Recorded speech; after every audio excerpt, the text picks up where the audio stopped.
ఇప్పుడు బాలయ్య బాబు మాటలు లేని మూకీ సినిమాలో యాక్టింగ్ చేస్తా అంటే ఎట్లుంటదో, విజయ్ మల్య గారు బ్యాంక్ లోన్లు తీసుకున్నాడంటే నాకు ఇష్టమే లేదు అనంటే ఎట్లుంటదో, మా సత్తిగాడికి గెటప్లో ఏ బుద్ధి అయితే లేదు అనంటే ఎట్లుంటదో, టెక్నాలజీని వండించిన ఓ హైటెక్ సారు ఓట్ల మిషన్ వద్దు అంటే కూడా అట్లనే ఉంటది. ఏమో మరి అందులో మాత్రం ఉండదు. సెకండ్ షో సినిమా టికెట్ల కోసం లైన్లు కట్టలే, ఓటేస్తందుకు నిలబడ్డరు. ఆంధ్రాల కొన్ని ఊర్లల్లా రాత్రి 12 గంటల దాకా నడిచింది పోలింగ్. గీ చీకట్లు ఎవడేస్తాడు అని లాపర్వా చేయకుండా పద్ధతిగా ఓటు హక్కున ఆడుకున్నారు. ఎంపీ ఎమ్మెల్యే 2 ఓట్లాయే, 177 మంది ఓటేసిండ్రు. లీడర్లు సుతా ఫుల్ ఖుషి ఉన్నారు.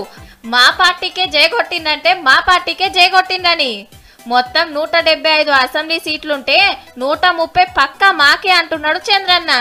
అయితే ఈవీఎంల మీద మస్తు అనుమానాలున్నాయట.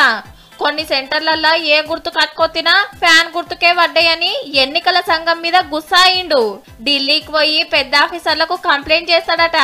ఎలక్షన్ కమిషన్ ఇది బీజేపీ ఆఫీస్ వారు తయారైపోయారు. నా ఓటు మా పార్టీకి వచ్చింది నా ఓటు. ఇదే ముచ్చట జగనన్న అడిగితే ఏ పార్టీకి ఓటేసింది వాళ్ళకి కనిపించింది. వాళ్ళు ఓడిపోతున్నారు కాబట్టి బురద జల్లాలా అనే కారణాలు వెతుక్కోవడం తప్పనిచ్చి హగనట ఓట్ల మిషన్లు మంచిగానే ఉన్నాయని సర్టిఫికెట్ ఇచ్చిండు. ఇక ఈ తాపకు మాదే అధికారం, నేనే సీఎం అనే ధీమాలున్నాడు జగనన్న.